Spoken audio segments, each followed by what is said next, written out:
Welcome back. Wrist Check Podcast. Yeah. Episode 23. Hey. 23. 23. The Jordan. I'm practicing. Yeah. We got a special guest, and we'll get to it. But before we introduce our special guest, who you see on camera here, we have to do a wrist check. Let's start with our special guest, actually. Let's start on this side. Jason. Yes, sir. The wrist check. So I am wearing an Angelus Respect. U53 diver tourbillon. This is the latest acquisition I picked up a couple of weeks back. Congratulations. Thank you very much. Yeah. Appreciate it. Grade 5 titanium, flying tourbillon, It's very pretty. helium escape valve. I like the Flying strap. tourbillon dive watch. Who needs Yeah, right. Yeah, exactly. Why does it exist? Who needs That's a why you not? need it. That's why you And a need diver. it. Why That's the not? biggest That's why you have flex. right? to buy it. Yes. You can flex on all Exactly. the Underwater. all the Yeah. underwater animals. The Right? guppies. I love the strap too. It's like a green rubber strap. It's Yeah. nice. So this actually came with two straps. This is the forest green rubber, and it also comes with the NATO. Nice. It's more of like a khaki color. So, green is my favorite color. And You're in good company. Yeah, I was just this is just just the boldness and the audacity of putting a flying tourbillon in a diving watch that you can take saturation diving, right? It's fucking ludicrous. It's crazy. It's also a skeletonized dial. It is. No, it's really well done, and not a lot of people know about Angelus. Yeah. And I think as a brand, right, they're not really well understood. So I'm hoping at some point people will come to better understand and appreciate the virtues of the brand, because they occupy, I think, a very unique space in the market, and they're doing a lot of really cool things. It's a beautiful timepiece. Thank you. Agreed. Thank you. Yeah, I appreciate that. Really nice. Yeah, thank you. I guess I'm next. I'm wearing an oldie but goodie. I'm wearing my Oris Datwatt Aquas. Nice. What do we say? It was a gift from a very nice man. Yes. Shout out to VJ. Shout out to There's VJ. there's no episode, it's not official unless we shout out VJ, but this was given to me by the man himself. And I love this piece. I wear it often. It's just a ton of fun. You matching your outfit today. I am. That was intentional. So That's some dope. blue, some That's dope. slate. That's dope. Yeah. I love Oris, man. Oris is dope. VJ's the man. It's a good team. It's an over there. incredible Good brand. team. Good And people. value for your dollar is Oh, yeah. just like incredible. They make like watches that I think can rival like any of the best tool watches Yeah, on easy. the market. Easily. 100%. What do you have for us? So it's the same watch I wore in the last episode. Haven't taken it off since. It's the first Omega in space, Speedmaster, Nice. on the very weird but good Grand Seiko strap and buckle. Because it's just better than the Omega one. Brings out the hands too. So the It does. strap is like Pops. this Nice. white gray. Brings out the white chronograph hand, the white seconds hand. So it's a good match. Also super comfortable. So just leaving it on for a while. You can't go wrong with a Speedy. It's No, like never. awesome daily driver. That is one of the brands, not brands, but one of the watches I've never owned. No. You don't have a Speedy? I've never owned a He will Speedmaster, eventually. and Yeah, I you will will. at some point. I just You'll haven't- probably own multiple. I haven't found that one yet, and what I always struggle with, there are just so many damn Speedmasters on the market, right? It's a lot of And references. there's so many references and so many limited editions, and I always felt really overwhelmed in trying to make a choice. Getting your first one is tough. Yeah. Because you don't know where to go. But after you get your first one, it's You kind of gotta like, have them all after that. you want a lot. Yeah. But then you start to look at them a little different. You're like, oh, this one is really cool. Maybe I want this one. And then you kind of like, you end up getting multiple. Well, they got one that they dropped in. I'm not good with Speedmaster references, but it is the Platinum Speedmaster with the meteorite dial, with the meteorite subdials, and the onyx Yeah. dial with and I think it's got the caliber 321 in there. Yeah. And that piece is just like stunning. I have a very soft spot for Platinum, but I've never had the opportunity to see one in person. I was like, man, if I ever had a Speedmaster, That'd be the one. that would have to be the one. I think that should be the name of the episode. Soft spot for platinum. So like that. PT950. What do you got, Mr. Never Repeats a Watch? Yes. Still keeping the tradition alive. Still feeling myself. Episode 23, and still have not repeated a watch yet. This is my G-Shock GA100. This is like my beta watch. It's really big and bulky. Wear it to the gym.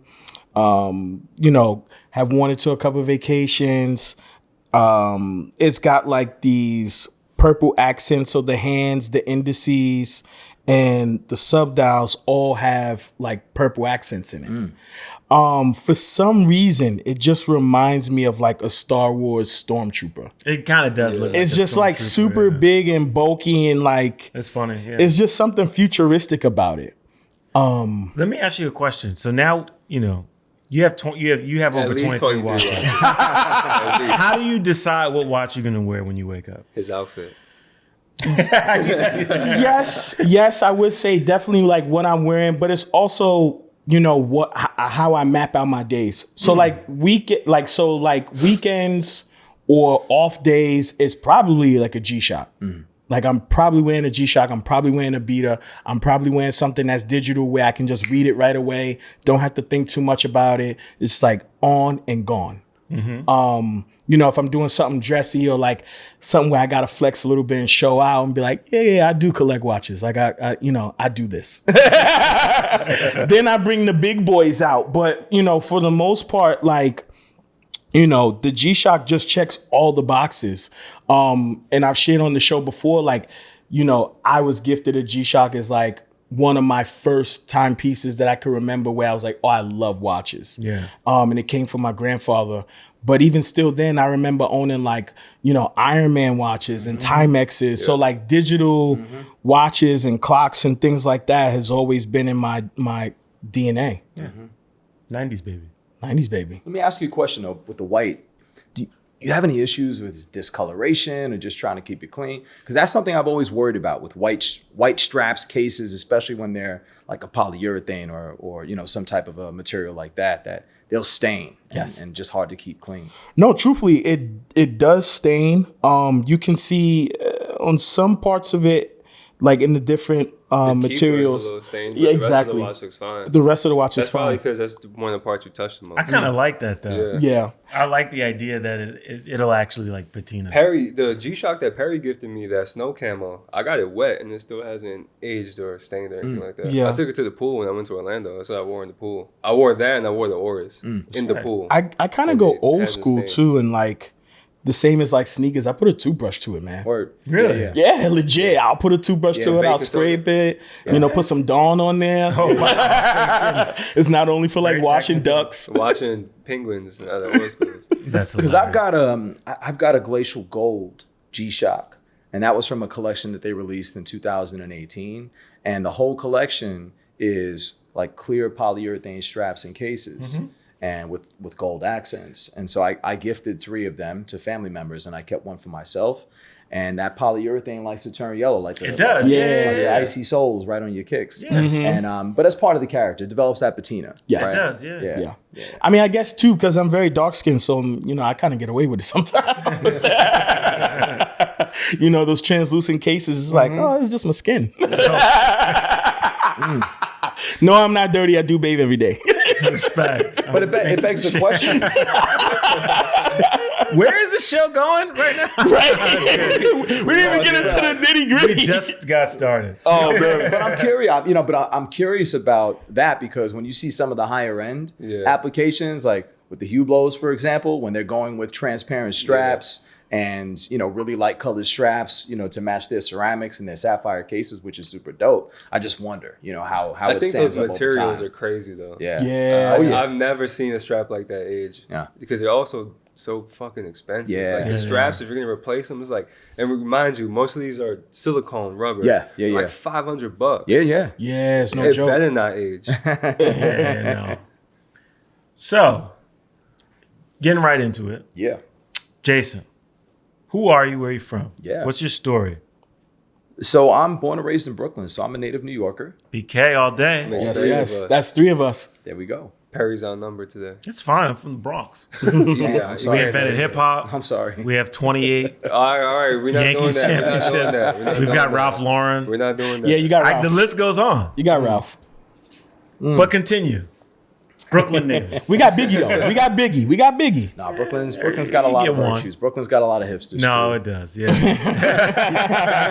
No, the epicenter of gentrification, right? Well, Yes. it's it's Brooklyn. definitely where it It's starts. spread everywhere, and it's just fascinating to see, right? Like I was born, I'm an early '80s baby. And so I was born and raised in Brooklyn, and just seeing how how Brooklyn evolved so much and just seeing how the rest of the city began to evolve so much, right?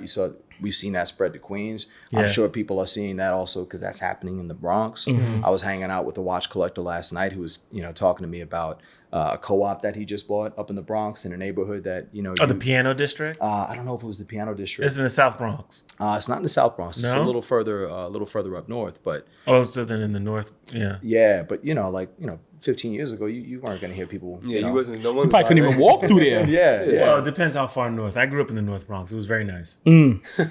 It was very nice. But all right now. I'm just saying, if you know about the Bronx, Coming from Brooklyn in the 90s, the North Bronx, you have to. it was very nice. There's always going to be some aversion to the Bronx coming from Yeah. Brooklyn. Sure. No, I'm going I'll to tell you agree my with that. Bronx story. Yes. Right? So I got a Bronx story too. I Please never share. had a good Everyone's got a Bronx Everybody's got a story. Bronx I don't story. have And I'm going to tell you my Bronx That's story. good. So this was in, I want to say February of 2010. I never go to the Bronx. I'm out with one of my best friends. We're having dinner in the city. And one of our mutual friends hits him up like, yo, we're hitting a strip club. Why don't you meet us, right? And this is at Sin City.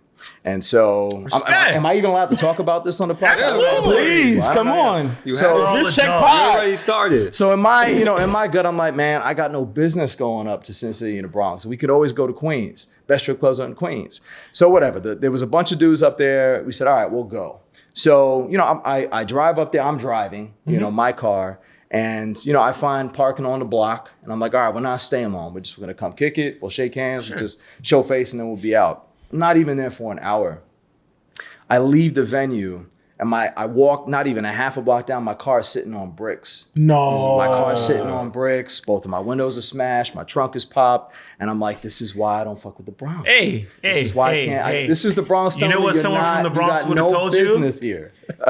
Should have gone to Sue's Rendezvous. It's on me. That's hilarious. That's my story. That's my Bronx story. And man, I'll tell you, what was crazy about it was like 4:00 in the morning. It was starting to rain. And thankfully, one of my other homies that was there were two guys that drove. And they both I had a spare. I had like a donut, and the two of them also And had you a got a donut donut. from So them. I had 3 donuts, and we were driving up and down the Grand Concourse trying to find a chop shop that had a donut with a bolt pattern that would fit my car. I was gonna say, a lot of donuts in did the like the Grand donuts, did they fit your car? They fit enough. I just needed to be able to flatbed my whip. Right? That was the issue. I was literally sitting on crates and bricks. So I was like, there's no way they're going to be able to move my car if I don't have some wheels on. you need a wheel. Right? Wow. So anyway, man, that didn't get resolved until like 8 a.m. Sure. And that was It's called that's Sin the last City. time. That's the last time I ever went to the Bronx for Yeah. That was the last time. anything other than just passing through. Sure. Wow. Sure. Yeah. You ain't missing much. Well, I mean, Oh, stop that. I used to study at Bronx Community for automotive technology, so I know all about the Bronx and their association with vehicles. So, we'll say, I've never had any experiences like We'll, this in the Bronx. we'll but say the we'll Bronx say is my a Bronx very story. It is romantic place. extensive. No.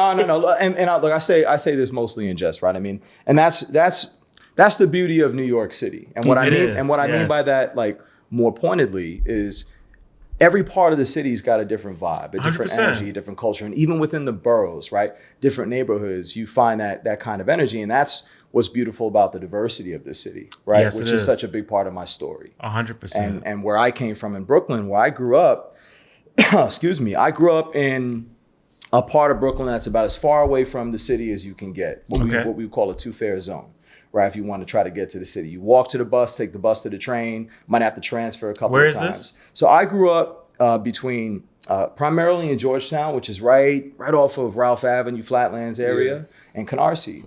And it was a neighborhood at the time when I was growing up it was very black and white, right? There wasn't much in that immediate vicinity in terms of other ethnicities. And so my background, my father's Chinese and my mother is Italian. So we were a mixed family living in an area without very many mixed people, let alone any Asian people. There was really no Asian community where I was at. And so, a lot of those experiences growing up, like being different and being made aware of how different I was from everyone else, really kind of set me on the path, right? That kind of brought me to Complecto and helped me to learn at a very early age, what it was like to be on the outside looking in, right? So speaking of Complecto, but taking a step back simultaneously, I know just from our conversations, Complecto was,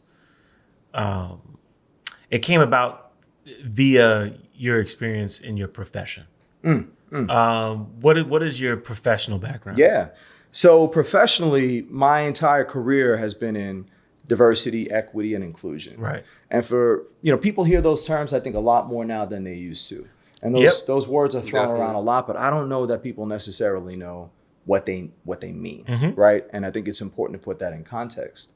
And so for me in my career, working in DEI, which is shorthand for diversity, equity, and inclusion, the focus is really on looking at systems and processes within an organization that impact employee outcomes. Yeah. Right. And so what's your approach to how you hire people, yeah. right? How you interview and ultimately make decisions around who you're going to hire. Once you bring people in the organization, how do you evaluate people from a performance standpoint and determine how people get compensated, right? And whether or not people are being developed and they get promoted, right? And it's looking at all these different aspects of an organizational culture to really determine, like, do we have a culture that is equitable and ensuring that everyone, irrespective of how they identify, is being given an opportunity to be successful, right? Fair shot. And so, exactly, right? Yeah. And a lot of that work also applies to how companies build things, right? And whether or not you're selling insurance, or you are building a social media network, or you are building and selling financial products, you're not selling to just one group of people. Exactly. And so, my work has always been very focused not only on the culture and the vibe and the energy from an equity perspective of how companies are built, but it's also applying that lens to how they build, right, and sell things and communicate that out in the marketplace. Right. And so that's always been, what I've been doing for the better part of the last almost 20 years. Starting in finance, my first job was at Lehman Brothers, and oh wow, big investment bank that ended up going bankrupt and triggering the Great Recession. My mother worked at Lehman Brothers. No kidding. Okay. Yeah. What did she do over there? In the 90s? Okay. In the 90s. She was there in the 90s. Okay. Yeah. So, I look back on that and it's like, that's like 2 lifetimes ago. Yeah. But I was working on diversity back then, right? Before it was a part of the public consciousness in the way that it is now. Yes. So all that to say, seeing as much as I did and doing as much and experiencing as much as I did in all of those environments, right. As I got deeper into this rabbit hole of watch collecting, I began to see a lot of the same types of cultural things, right, in the watch community. And whether it's going to meetups or whether it's going to industry events, I realized a lot of these spaces looked a lot like the places that I worked. Very homogenous. Very homogenous. And a lot of the people that I was interacting with, and I'll just call most of the men, right, that I was interacting with, the white men that I was interacting with, there were a lot of similarities culturally to the executives that I was working with in these organizations, right? And folks that I was trying to help them understand and recognize the importance of diversity, equity, and inclusion, to their teams, to the culture, to the bottom line of the business. And so what was fascinating for me was the fact that we all loved watches, right? That was like a common place for us to be able to connect and build.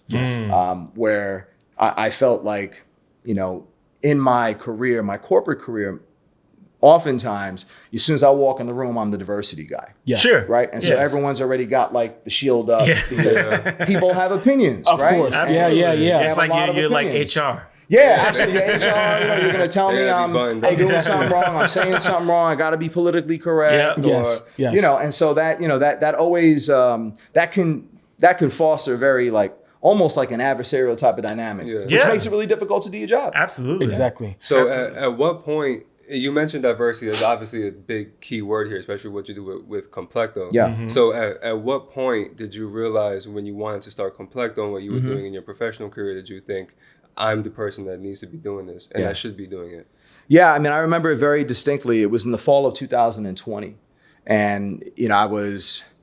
it was at the tail end of like the first year of COVID, right? And the burnout was just crazy. And 2020 was just a crazy year, not only for the pandemic, right? You're talking about a really crazy election cycle, right? You're talking about the murder of George Floyd, which isn't new, right? It wasn't new, but the reckoning that followed was new in terms of the sheer outrage, right? That people could no longer ignore. And so all of these different events, right? the social, cultural, political climate that we were operating in, you couldn't get away from diversity, right? In some way, shape, or form. Yeah, everyone was faced with it. They finally had to Yeah, you the couldn't elephant in ignore the it. room. And employees, right, at companies across a variety of industries were saying, well, it's no longer good enough to say, well, we keep non-work stuff out of the workplace. No. People had an expectation that if you want me to bring my whole self to work, then I need to be able to tell you that, you know what, like, no, it's not happy fucking Friday. Yes. It's not happy Friday for me. Yes. You know what I'm saying? It's not happy Friday for me or happy Monday for me when a store in a predominantly black neighborhood in Buffalo just got shot up. Right? Seriously. And it's specifically targeting the black community, right? And like people not being able to have those types of conversations for so long. Yeah. And now, right, the expectation was, well, no, that's not good enough. We have to have these conversations. Yes. And so I say all of that to say, in the role that I had where I was leading diversity, equity, and inclusion for a health tech company, you know, I could never turn off, right? I was on 24/7. And, you know, the burnout, you know, really started to weigh on me. And so I would have days where I was like, man, I don't know if I can do this.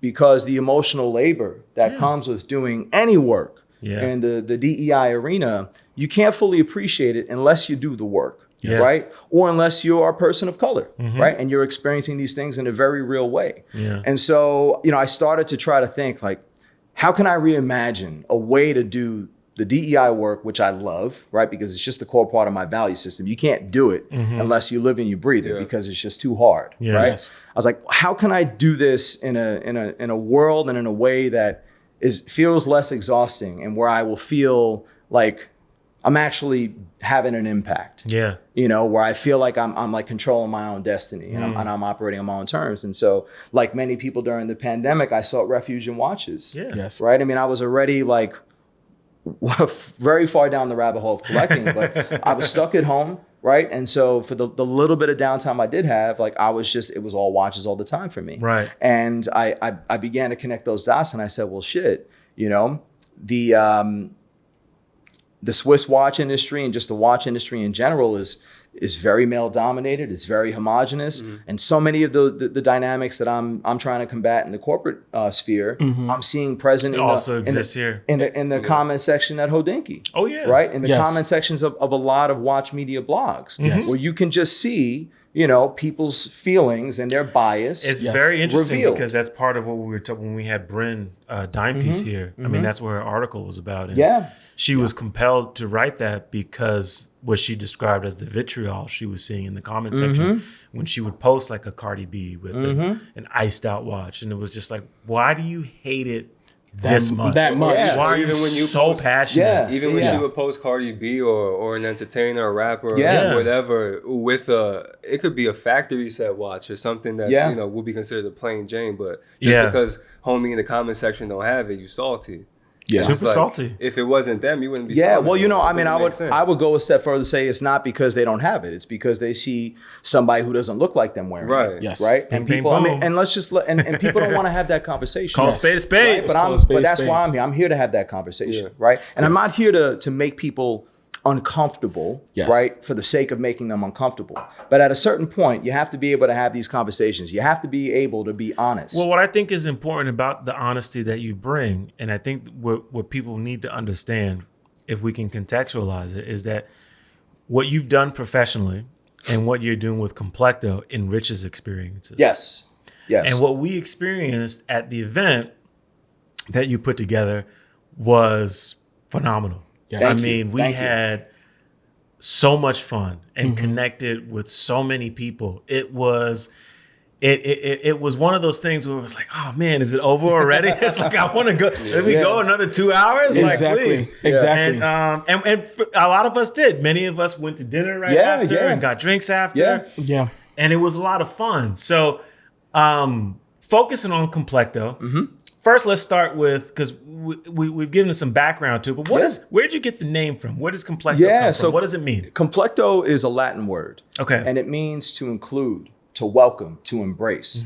And that, you know, that personifies the spirit, right? That I'm trying to bring, right? And to the community and the kind of community that I want to build, that I want it to embody. And for me, you know, it was like, it took a while for me to come up with the name. because I didn't come up with Complecto until January of this year. And this concept that had been incubating for 2 years, almost 2.5 years for me, before I finally like, all right, it all kind of came together. Yeah. And I needed something that was going to be like easy to remember and like roll off the tongue really quickly and still communicated what I wanted and needed people to understand, you know, about what we were and what we represent. And so that's where Complecto came from. Interesting. As a name, as a brand. Yeah. Yeah. So, and you have a partner.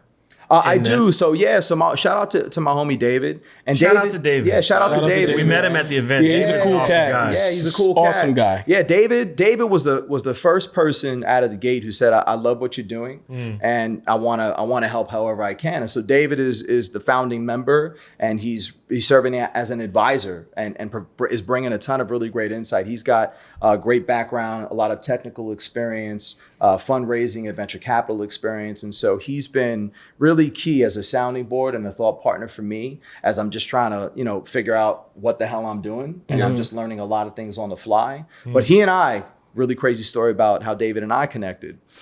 He and I actually connected on the Rolex forums like 5-6 years ago. Oh, wow. And, you know, we didn't even realize that we knew one another when we met in person.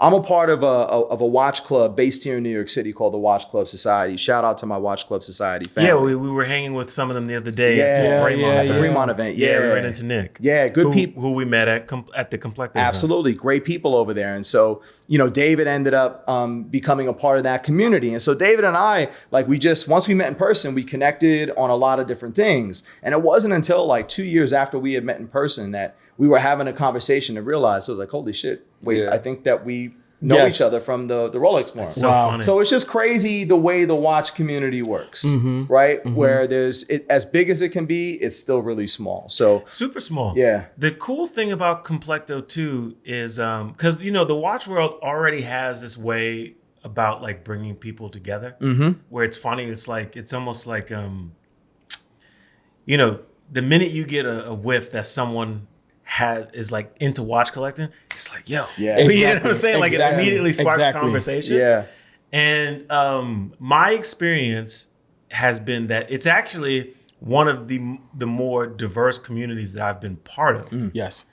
And what was beautiful about Complecto is that even though it is very diverse, we meet our likenesses in very you know, few quantity. And the event brought a lot of us together. Yeah. Yes. And it was a very diverse event. Yes. Right? Lots of women, lots of people of color. And plenty of white folks too. And plenty of white yeah, folks. absolutely. And it you know, fostering an environment where you're focused on diversity. It's interesting how with watches, all of that simultaneously melts away. And no one is concerned with who you are, what you're wearing, where you come from. Everyone is literally nerding out about what's on your wrist. Yeah. Exactly. But I'm sorry, go ahead. No, I was going to say, especially when you were kind of getting into the mission of Complecto, is like, that is, I think what you're able to do is kind of like bridge that gap, because we, like to Perry's point, you don't see color, you don't see social status. All we do is have a shared interest. But then once we get outside of that bubble, then there's still division. Exactly. And I think what you're able to do is then kind of like bridge that. So if someone is in another community or a different covenant, we've had these kind of conversations outside of off camera. It's like, what are you sharing in your different spaces and covenants and in your groups of people? Kelly touched on it a little bit when she was here. It's just like, you know, when all of these things were happening, I actually had to hit the reset button and be like, oh, we actually do have a problem here, because I have people that are this. I have, you know, friends from here and so many other things. She grew up in Philly. So, I mean, it's Philly.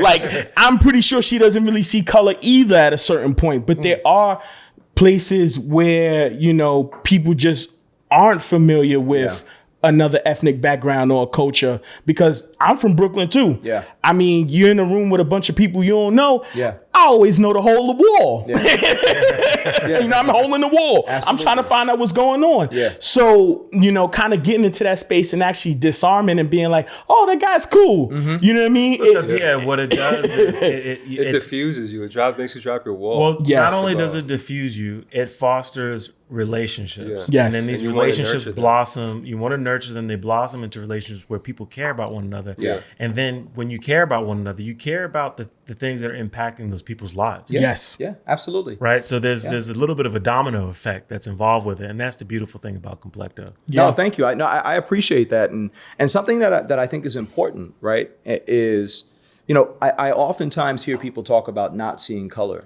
but I think it's very important. We got to see That it. juicy color. Right, and most of the time when people say that, they mean well, right? What they're trying to say is, I think, you know, when they say that they don't see color, that they see all people as people, right? Sure. And you want to engage and judge them based off of the merits of their character. It's well intentioned. Right, and it's very well intentioned, but I think that it is important that you do see someone's color. Absolutely. And you do see the way someone identifies, because that is who they are. Whether you choose to see it or not, everyone else sees it. Yep. Right? And everyone else in some way, shape, or form is engaging with them according to what they see in front of them. Exactly. And so, that was really important to me as I was thinking about Complecto and like what this community could and should look like. And that's why for me, you know, I wanted to make sure that the values were really out front. Yes. Right? And that we were leading with the values when we were talking about Complecto, because that right there tells you everything you need to know There's about what we no care about. confusion Yes, here. there's no This confusion. is what we're Exactly. doing. And so, you know, while I'm very intentional that Complecto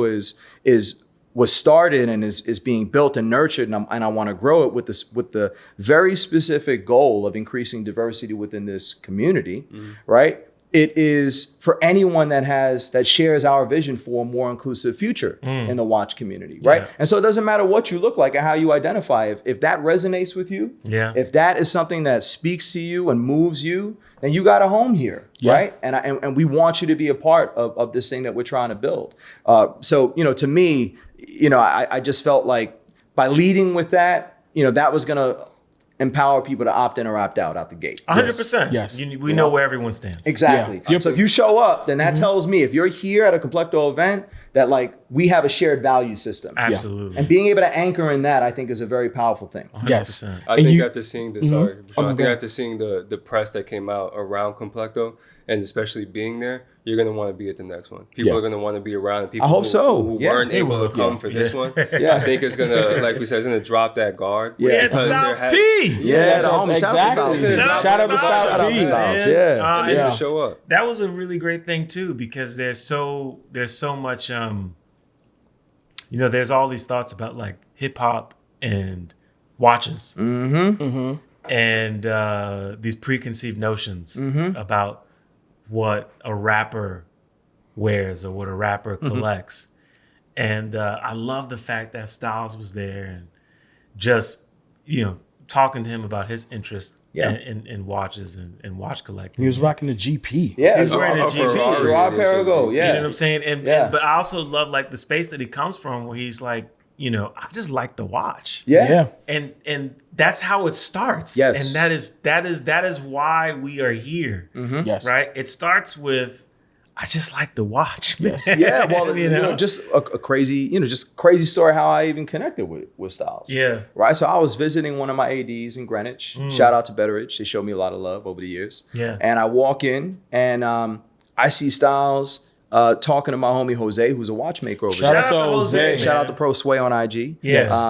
And he's talking to Styles in the Longa salon, right? And I'm like, well, one, and I'm surprised to see like Styles be standing there. Two, I'm like, in the Longa salon. Yeah. And only because like Longa is not like, that's not on everyone's radar, It's right? not. Most people, like if you know Longa, you're a watch person. But even right? there are even seasoned watch collectors that are like, Yes. they don't know. Absolutely. People that fancy themselves aficionados are really 100%. don't really know much about Longa. And so Yeah. I say all that to say, like, when you see somebody in a Longa salon, you're like, okay, they have more It's than the a real passing deal. interest in watches. Exactly. Right? Like, this is someone who cares about watchmaking. Oh, for Exactly. sure. Right? And the craft, Yeah. because that's what Longa's about. Right? 100%. And so I didn't approach after he wrapped up. Like, we made eye contact. He introduced himself. And, it just happened to be the day after the homie Ricardo, who contributes to Time and Tide, he had published a profile on me before I had even launched Complecto, just talking about, kind of what I was hoping to achieve and what I was getting ready to Ricardo's launch. that dude, man. And so I started rapping with Styles, and I just told him a little bit about what I'm working, and like his eyes lit up, and he was like,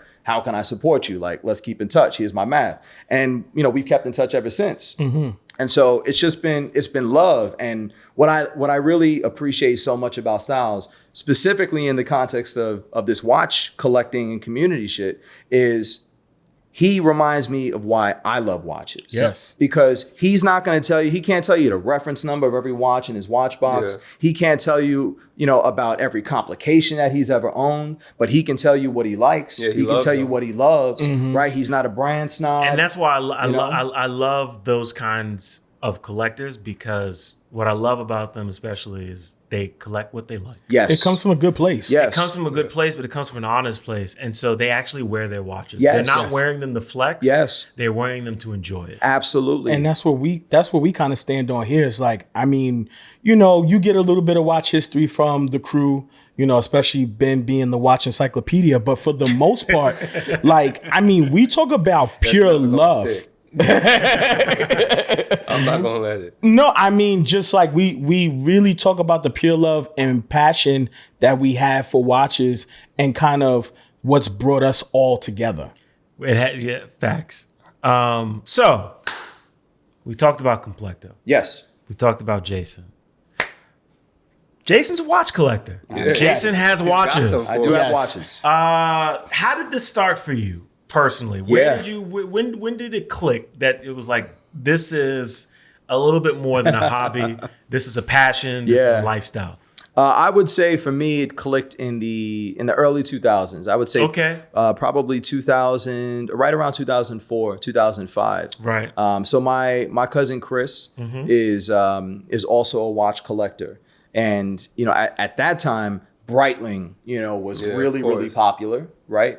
And as a young man, right, like every young man that I knew wanted a Breitling. Oh yeah, I remember that time. Yeah, I remember that time. Yeah, and like it was, and also like that's when I had started working on Wall Street, right? And a lot of the finance guys, like they had Breitlings, right? They had Breitlings, tags, Rolex, etc. And I certainly was not in a position to be able to afford a Rolex or anything like that at the time, but like aspirationally, like I knew I wanted a Breitling, and I fell in love with the Breitling that my cousin Chris had, which was a Crosswind Racing. From the Chronomat collection, and Breitling only produced that watch for about 2 years. So it in terms of production, it was a very small run. And what was really interesting about that reference was it's fully brushed during an era where most Breitlings were like all high polished tanks. Because we're looking at the one you brought here from your watch box, and early 2000s, everything was shiny as hell. Exactly. So this was such a departure from what was in vogue for Breitling at that time. Yeah, this was not trendy. It was not trendy, but that was the one that I fell in love with. And like, and I'm a big fan of like the monochromatic vibe and all of that. And so like that was the watch I said, well, once I'm able to, like, that'll be the watch that I get for myself. And it was. Yes. And that was the first, kind of nice, quote unquote, Swiss watch that I bought for myself. Breitling was my first nice Swiss watch I purchased for myself too. Can I tell you something? Don't tell me you got a bust down Breitling. I didn't get a bust down Breitling. Yeah, the bust down bezel though. But I owned a Breitling once. And it had diamonds. I got it on Canal Street. So this was around the same time when Breitling was hot. Yeah. And they did the ones that were like associated with Bentley. Yes. And they had the rubber strap. Yes. And a really good friend of mine, he's like a brother. His name is Shamir. He had one. And I was like, man, I want that watch. Yeah. And he was like, well, I'll tell you where to get it. And we went to Canal Street and I bought a fake Breitling. Yeah. I don't remember. I mean, it was, I didn't pay more than $50. That's crazy. So I wore the hell out of that thing. Listen, one of my homies did the same thing. He loved the Navitimer, and this is back in the early 2000s, and he got one of those Canal Street specials. Really? And we were driving, and he had his arm out the window. And somebody snatched it off his wrist? And the bracelet fell off. Of course it did. Yep. So that met a very swift end. I've heard that Turkey is a place to go if you want a really good knockoff. Turkey? Turkey? Yeah, I've heard turkey. Yeah. is like- That's a long way to go for That's a Breitling. long way. We ain't talking about Breitlings anymore. But so we're holding the Crosswind. Yeah, it's a crosswind This is a Crosswind Crosswind. Racing reference A1355. Wow. And that's got the Valjoux 7750. Okay. Right. So that's the same Iconic. iconic workhorse movement that every brand, right, Right. at one point or another has used, Yes. right, in their chronographs. And up until just a few years ago, IWC was still using, right, a version of this Yeah, in they their, just went in their in-house. pilot chronograph. And it's just like, it's unbeatable, you know? I mean, the thing just, It's super snappy. This Yeah. movement is like Crisp. valuable now Yeah, too. Like yeah. if you find a watchmaker that's using this movement, they're like, that's what they're talking about. That's the highlight. And there was a point in time where it wasn't that. and so this thing is, it's just like, it's a tank, man, you know? And this is actually my third time owning this watch. And before we turned the cameras on, I was telling a story, but you know, when I was early in my collecting journey, I couldn't afford to amass a collection. Right. And so I bought the Breitling and I enjoyed it. And then I sold it to get something else. And I sold that to get something else. And then I missed the Breitling. So I got another one, Yeah. you know, and I ended up, buying this one in 2017 and I've had it ever since. But I got the first one in 2008. So between 2008 and 2017, I own 3 versions of this watch. Different Wow. dials. So the first one I had was a black dial. The second one I had was a silver dial with a diamond bezel. There you Nice. There we go. Diamonds. Yeah. Diamonds. Now it was an I love aftermarket diamonds. setting, but done in like in fine. like an OEM style. Yeah. So Yes. it wasn't, it wasn't too So gaudy. it looked good. Yeah. So it wasn't as big oversized. it did version. It look wasn't good. that Iguodala special. No, it wasn't Oh, that. yeah. It wasn't that. The saucer, fine saucer on the bezel. We Yeah. need some bezel ASMR. This is pretty crispy. It's really su- crispy. Yeah, everything, Yeah. even the chronograph. Yeah. That's that Valjoux. It's good. Yeah, it's Great. good. It's super snappy. So Nice, man. that's just the one that I kept giving away and like I had to get back, and so now Yes. it's here to stay. Nice. It's one of those pieces too. It's like it's super toolish, Yeah. especially with all the brushed links. It looks like a wrench. It's just one of those pieces In the that best like it ways. just reminds you of. Yeah, And this is gonna good. sound cheesy. It just reminds you of like dad. You know what I'm saying? Like Yeah, this is good. that'd be my barbecue watch. Yeah. Yeah, You gonna get you one. I know. That's gonna be And, the and that and like low key, that watch is a strap monster. It's Yeah. dope. A lot of people Well, don't it wear has a great chronomats dial on and straps. brush, But yeah. that I have so many straps for that watch, and every time I throw it on a strap, I'm like, damn, this thing looks good. Yeah. It's you know? dope, man. I mean, I love the bracelet too. The Pilot bracelet is a great bracelet. People don't talk enough about that bracelet when they talk about great bracelets in the watch industry. I feel like those old school Breitling Pilot bracelets were awesome. Now I like they how are a it's like pain. on It's an like angle. slanted. They Yeah, are they're a pain in it's the a ass to craftsman size. angle. Sure, I bet. They are a pain in the ass to size them. Yeah. but Was it screws and pins? Yeah, super comfortable, super comfortable. But It's nice. because each link you have to remove it, individually. Yeah. So it's a bit of a beast in A that little bit of a regard. pain but in the ass. a great, that's just like that to me epitomizes like the start of the journey for me. So you if you got this watch in 2008, you said. Out of this box, what came next? Oh Lord, out of the box. Yeah. Out of the box, what came next is going to be way. You're going to be jumping ahead pretty far. Would have been the Oyster Quartz, the Rolex Oyster Quartz. That's a reference 19018, and that's my first vintage Rolex, and I picked that up in the Nice. fall of 2019. I love that your first vintage Rolex Yeah. was an Oyster Quartz. And in 2019, when it wasn't trendy, Yeah, I no mean, one was looking for these well, in that 2019. I didn't really know. I had seen and heard about Oyster Quartz at different points in Rolex's history, but I didn't really think much about it. And I'll never forget, I was living in California at the time, and I spent a weekend down in Carmel by the sea. And there is a really dope Rolex AD out there, and they have the largest at the time. They had one of the largest selections of vintage Rolexes. And so they had an Oyster Quartz in the case that I actually had an opportunity to handle. And it was different than this one. It was a yellow gold Oyster Quartz day date, but it had the pyramid motif. Sure, on the dial. So it had the not on the dial. Oh, the bracelet. It had the diamond markers with the pyramid, like the Paris de Clou bezel, Yeah. and then the center links also had that motif. And I was like, yo, this is crazy, Yeah. right? And at that point, I was like, I have to get one of Do you these. remember how much it cost at the time? At the time, they were asking for 18,000. Yeah. Right, which was and still is a lot of money. Sure. But you know, it was naked. It came watch only, and it had a dent in the case. And I was like, I've never been impulsive when it comes to watch buying, right? And so for me, it was like, all right, now that I know, I'm going to do my research. And I ended up buying my own about 8 months later. There's nothing more badass than a gold quartz watch. I mean, you know, people it's an enigma. It's like, why does it exist? Exactly. That's why you should. And this watch, like, this is original condition. Yeah, like, the sticker. it still has the case back sticker. It still has the case back I mean, sticker. it's mint. Yeah, it is. Like every It's blemish, mint. every blemish on that watch, I put on Yeah. It is mint. in the years that I have owned it. When you It got looks like a was new perfect. watch. Yeah, it was basically a safe queen when I acquired it from a vintage dealer. And I look back now and like it was a lot of money for me. My at the favorite time, part of but this I'm like, is shit. is the bracelet. You know, the for what I got, and I think what you're getting, and what a lot of people I think still don't fully appreciate is just how brilliant that design is. Yep. It's gorgeous. It's just an it is integrated Rolex. it Yeah. is it is a gorgeous design, and there's It's, nothing else again, like it in their catalog. It's They it also speaks didn't to make the time. oyster quartz in general for a long time. I'm They sorry. didn't make oyster quartz in general for a long time. No, I mean, well, they stopped it in 2001, right? And so they were making it from, I think, 1976 to 2001. And the belief is that over that period of time that they produced about 25,000 oyster quartz watches, inclusive of the date line, Yeah. and the date just. So the majority of those oyster quartzes were date justs. Yes. Right, and then a much smaller percentage were day dates, and the smallest run was they believe is the white gold, the 19019. Those are hard and have gotten very expensive. I mean, it's a beautiful piece. It's so 1970s. It's so 1970s and 2022. Yeah. Right, It's just crazy. and that's what's so dope, because good design is timeless. Timeless. And what a lot of folks don't realize or may not know is this was the flagship for Rolex when it came out.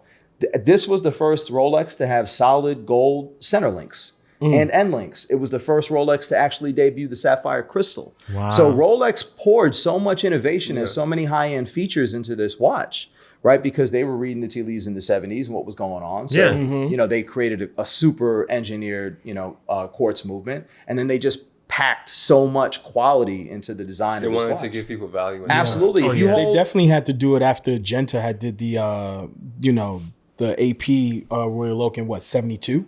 yeah, I mean, it was all part of that same era. Yeah, Yeah.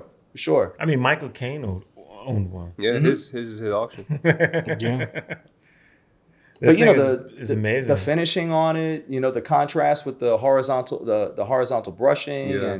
And so these have know. become like, so now we're starting to see these are like bubbling up. yeah. And so they're becoming a little trendy and they're trading up. Yes.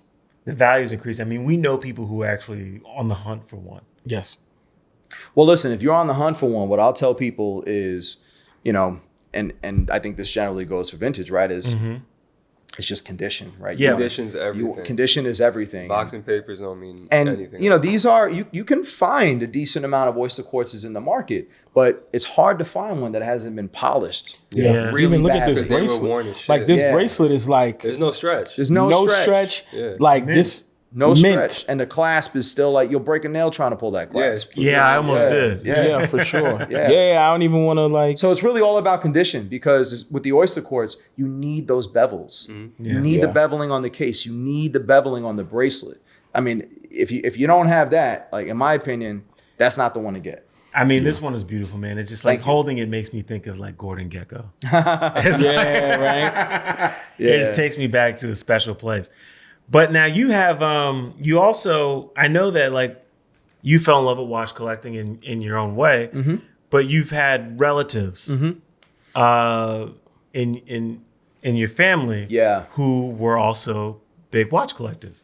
Well, I don't know that I would say big watch collectors, but that the fire, right, for watches was, Well, they had the passion. was always there. The passion Sure. was there. Yeah, absolutely. My uncle Russ, he's a huge watch, not just a watch collector, but a historian in so many ways, and I've learned so much from him. So a big shout out to my uncle Russ. But growing up, my father always had watch catalogs around the house. It was like watches and knives. Yeah, right? yeah. And so, Wow, that's funny. I collect knives too. So I had a lot of exposure to the catalogs, right? And he would always he'd always bring those things home, or they were just always sitting around, and that was really where my exposure to watches kind of started. You know, I mean, we grew up, you know, in a fairly like working class type of environment. Both of my parents were civil servants, right? And so there wasn't a ton of extra for luxuries like what I'm fortunate enough to be able to enjoy now, right? And so, you know, it was really kind of living vicariously, right, through what was available in the catalogs that we would look at. But in the case, I have my grandfather's Patek, the Golden Ellipse, which is double signed and has the retailer stamp, Gubelin, which is a European retailer. And, you know, it's a really an interesting story behind this piece because, you know, I didn't know my grandfather very well. Okay. And my grandfather was a very colorful character who really didn't spend a lot of time around our family, you know, throughout my life. And so when he did pass, you know, he had a few possessions and this was among them. Wow. And so, you know, it would be some time until, you know, I was given the opportunity to take custody of this piece. But, you know, it just makes me wonder every time I wear it and every time I hold it, you know, the stories that it could tell. If it could speak, you know, and all of the different places that watch had been, the different rooms that it was in, the conversations that it heard, the things that it saw. You know, to me, there's that's the strongest connection that I have to my grandfather. And so, you know, I get excited about the opportunity to create new memories, you know, with that piece. Yeah. That, you know, will continue to live, you know, within my family. That's the beauty about vintage. It's kind of like that connection to the past. Absolutely. You know, because sometimes, like even like with my vintage watches, and all of them were acquired. I never got to inherit anything, not yet at least. But you always kind of like you take a look at it, and occasionally you wonder, and you're like, man, where has this thing? Where has this been? And you kind of imagine your imagination runs a little wild with it. My imagination runs wild with that watch. I will tell you. Yeah. It runs wild with that watch because my grandfather I'm sure, went on a lot of adventures in his life. Looking at it, one of my favorite things about it is that the buckle on the back side of it and the case back started to oxidize, which means you actually wear it, which is the best part. And he wore it and you wore it, and there's nothing really like old gold. When it starts to oxidize, there it's isn't. super unique. But I'll be honest, you know, when my father first shared that watch with me, probably about 5 or 6 years ago, I didn't really get it because I didn't. Yes, it's a Patek, right? But I'll be honest, you know, the fact that it was double stamped, like I didn't even know that Gubelin was a retailer. I was like, what is this, right? Yeah. Like I had to Google and I had to research. I didn't know the reference. And it was so tiny, right? That at that point in my journey as a collector, it didn't really resonate with me as a piece that I would necessarily want to wear. And it took some time, right, for me as I evolved and learned more and matured more as a collector, where I could say, you know what, like there is something so incredibly cool, right, about wearing a mid 70s solid gold dress watch, right? That's like 33 millimeters. And you know, has lived many lives, right? And seen so many things. And, you know, now, you know, it's like priceless to me. That will never leave my family. And when it comes to Patek, that watch, the Ellipse in general, is something that's special to them. Absolutely. Their catalog and their design Absolutely. language. That was everything. The design is based off Da Vinci's theory of divine proportion. That's right. That's why they don't have like a size per se. Yeah. It's just they made them and you bought it and you put it on your wrist and it just worked. That's Didn't right. matter how big you were, if you were tall, short, skinny, fat, it worked. Yeah. You wore it. Yeah. Because it just looks still good. does. Yeah. And so and honestly, like I know they're still producing a much larger version. They're of the larger Ellipse, now, but like they still. I mean, it looks. This is exact the same. one, but there's like these proportions. Like I am like, you know what? I get it. Yes. I get it. 100%. Yeah. The Ellipse is one of my favorite Pateks. It's just a perfect design. And you know, underappreciated, I think. It is. I and, mean, you you know- can still get them relatively inexpensive. Yeah. Like I for think sure. 10K. 10K, just And about. there's a lot of variety. You know, There is a lot, from that era. You got white gold, yellow gold, Yeah. platinum. Rose Yeah. isn't really a thing, but plenty of dial variations, all the integrated bracelets, straps. There's the works. So there's an Ellipse for everybody, for sure. There's an Ellipse for 100%. You just gotta everyone. I look love for that. it. You'll find Yeah. it. Oh, for sure. For So sure. how would you describe yourself as a collector?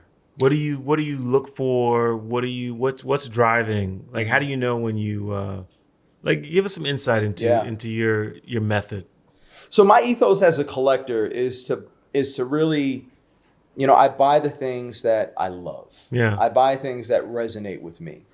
And I won't lie to you and sit here and say that, I don't think about things like value retention. Sure. Because nobody wants to take a bath.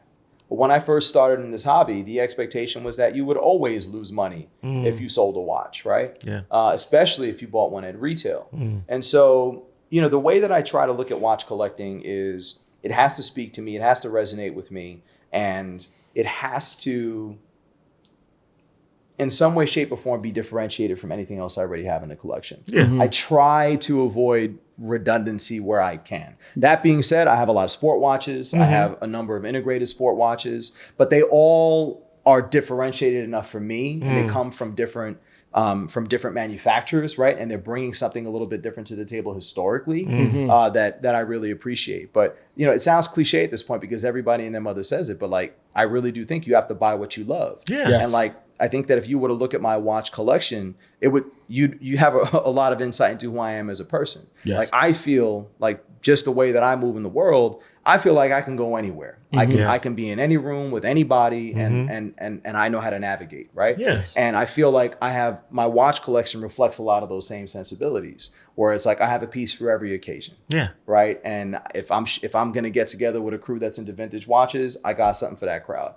If I'm gonna get together with a crew that's really into the sports watches, I got something for that crowd. Right. Yes. If I'm going to a gala or a black tie event, like I got something for that energy as well. Yeah. And so just the versatility, right, and the diversity, in more ways than one, is really big for me in terms of my philosophy. Agreed. No, for sure. I mean, you see it here. The funniest thing too, even talking about your lips, you were like double wristing. You were wearing your vintage Patek, and then you were also wearing a new Patek. Yeah. So I had, as fate would have it, one of my ADs called me up, and they had a 6119G for me the week before Complecto's first event. Yeah. And so I didn't expect that I would get that call that soon, but it came in, and so it felt like a really appropriate time. It felt so on time. Sure. Yeah. It felt so on time. I mean, for you to be able to celebrate something like that with a piece and then go ahead and do your first meetup to have this much success. And then it was funny to kind of put a face to the name. Yeah. Because a lot of people also too, like with these watch accounts, they kind of don't want to put their face to it. Yeah. Of course, obviously because, you do have, high price point pieces and high valued pieces. But, at the end of the day, it's like, no, I mean, like, so, you know what I mean? Yeah. So it was great to put a face to the name, and you come in, you met everybody at the door. Literally at your event, you met everybody at the door, and we got that energy at the door. It's like, this is who I am, this is what I do, and it's like, take it or leave it. Yeah. And everybody stayed. We had a ball. Yeah. We had a really good time. It was rocking. It was rocking. Thank you. We met so many good people. I'm so grateful. I really am. Like I was so moved, and it's like, the anecdotes that people shared with me describing their experiences at the event, and just, some of the feedback I got, because I sent a survey out to folks that came just to try to collect, stories about their experience and just feedback, right? And constructive feedback on how to create better experiences moving forward. Right. And what so many people told me was like they walked in and they felt like they were at home. Yes. Yeah. And like that hits me right there, because I know what it's like to walk in a room and feel like you're anywhere but home. Yes. And I felt that way many times at a watch meetup. And it's a watch meetup, and but like when I think about Complecto and why I think it's so important is because so many people are moving throughout the world, and they have to deal with so much bullshit. Yeah. So much fuckery, right? Yeah. Like whether you're out in the world or you are in your workplace and you're dealing with, it can feel like the deck is stacked against you so often, right? And when people have hobbies, right? Like your hobby should be a refuge. Your hobby should be something that gives you joy and should be a place that you come to, and it fulfills you, and it makes you feel whole in the ways that you need it to. And I just feel like for me that was really lacking in the watch collecting space. Yeah, for sure. Right, where it's like I'm always happy to get together and talk watches with people, but it's not just about the watches. Yeah, right. I really value like quality interactions and like who you are as a person, and learning and connecting with really interesting. Exactly. And so if Complecto can help to create a space where people feel like they're gonna deal with bullshit everywhere else. Right. But when they come here, they feel like they can really let their guard down. Yeah. Right. And they can engage and they can show up as they want to show up. Like to me, mission accomplished. Mission accomplished. Very powerful. Mission accomplished. Yeah. Man, I mean, that was a very, very special evening. Thank you. We had a blast. And I think anytime you see Ricardo double wristing with four watches. He beat Lou Hamilton. Listen, I didn't even know you could put that many watches on your wrist. Thinking about it, I'm like, and it was like creative. It was like two face up, two like. Lots of high fives, lots of hugs, lots of pounds. Yes, absolutely. It was. I think we all felt like we already knew each other because in some way we did. Yeah. Whether it was through the watches or not. Yeah. We all walked into the room and we're like, we relate because again, like you said, we look like each other. Yeah. So we understand somewhat of where we're coming from. Absolutely. Well, it's cool too whenever you go to like these things, but especially like when we went to Complecto and you might be following these people on Instagram or you follow them here and there, and then you run into them and it's like put a face to the name. And then it's like you kind of feel like you already know each other, but then you have that moment like like there's already that rapport. Exactly. Yes. And those connections are just they're cemented. Absolutely. And nice. and there's so many more now. Yeah. Because I met so many new faces, right? And new people, and it's like shit. Like now I'm like, I gotta try to remember everybody. And like I remember faces, but I don't necessarily, remember names. I'm terrible with names. I can recognize you. But what a good problem to have. Mm-hmm. Yes. What a good problem to have. Yes. Because the scene, if you're plugged into it and you go to enough of these events, like it feels like you're seeing the same people all the time. Yes. And that's not that that's a bad thing, but it's like, there's more. To be able, there's more. And so to be able to show up and connect with and meet new people, right, who have their own interesting stories and interesting watches, right? Yes. Right, to talk about, like that enriches the whole vibe. Yeah, oh, for sure. Yeah. So let me ask you a question. Mm-hmm. You're pretty seasoned collector, very passionate about your timepieces. What advice would you give to someone who is passionate about the hobby but hasn't really dipped their toes in yet? Where do they start? What do they do? Well, I think the first thing that you should do is follow Complecto on Instagram. Respect. You should go to complecto.co and join the subscriber list. But separate and apart from that, right, it's, all jokes aside, I think that you should really try to find a community to plug into. Yeah. Because that's really where I've learned the most from, right? So whether it was me doing hours and hours of research on the Rolex forum, or me reading all the articles I could find, on Hodinkee and a blog to watch and Time and Tide and all those other platforms, or just connecting with other collectors, right, at events and just having conversations.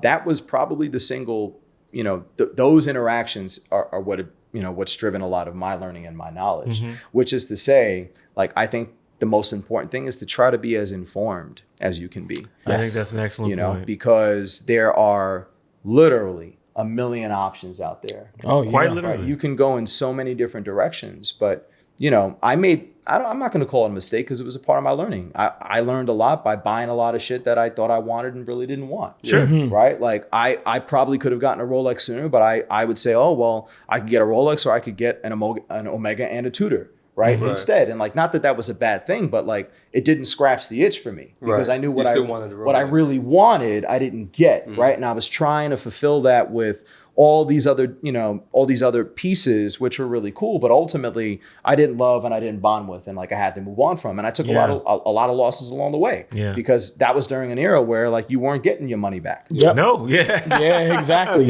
So like, and that's another thing too. I would share with people, like,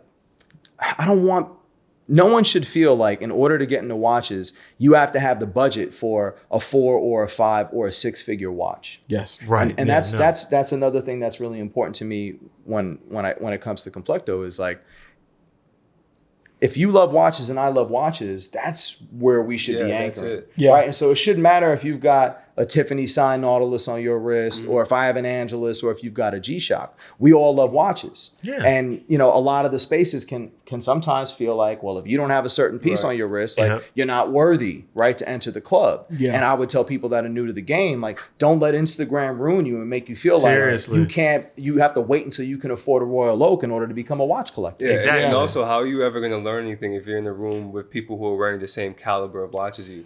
Absolutely. If the guy who's wearing the Tiffany stamp Nautilus is probably going to learn more from somebody wearing a G-Shock because they probably never even got into G-Shock. So now they're learning something new. Absolutely. And they're probably going to buy a G-Shock. Absolutely. And so, it's like, it's buy what you love, but also try to be an informed consumer, right? And do research and, don't let the hype of the current market influence all of your purchasing choices. Because I see so many people that they buy watches and they wear them only because they want other people to react to them. Yes. Right. And they derive their satisfaction in wearing a watch from what they think other people think, when they see it. And look, to each their own. Sure. To each their own. But, if this is something that you really love and you want to be sustainable for you, then that's probably not the way to get there. Right. Yes. Yes. 100%.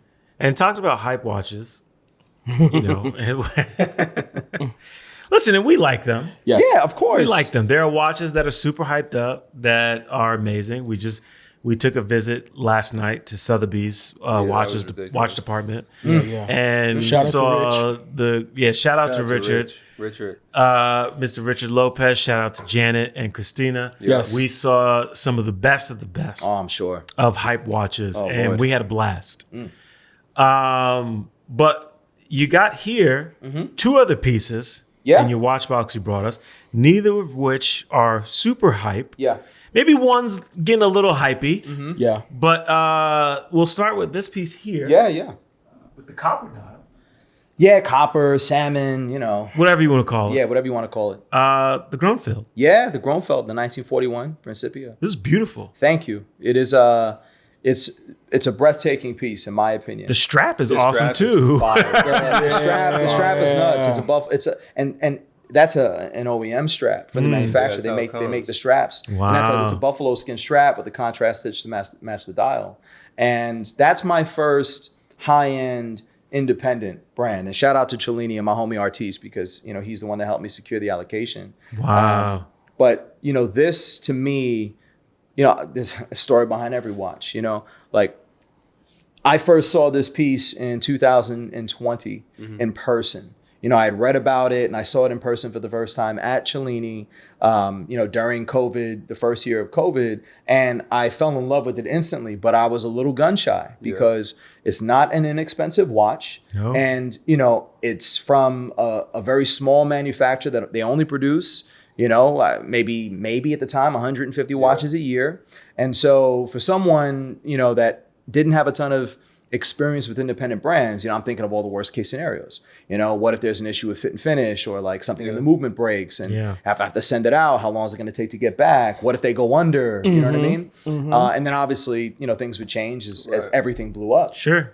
But once I did more of my homework and more research and I felt more comfortable, right, that like they were here to stay.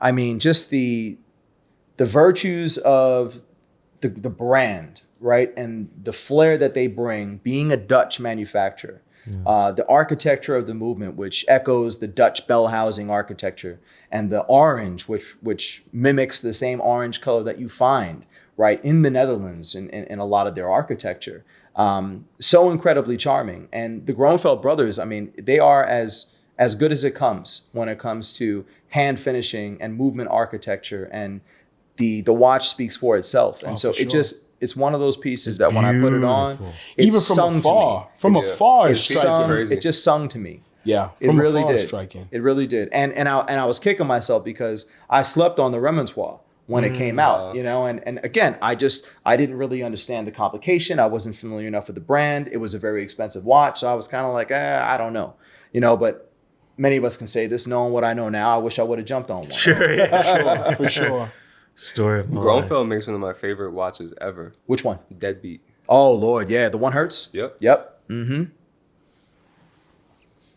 And they're just such nice guys. Yeah. Like I haven't had the pleasure of meeting them in person. They but do a lot of stuff with clients. I've interacted with them on Instagram. Like they respond to my DMs and they really cool comment thing. on my posts. That's a great thing about independent brands. I was just about Exactly what I was about to say is just the hands-on approach. Yeah. It's like the reservations that you had with, what if they go under, what if you need, support with the watch.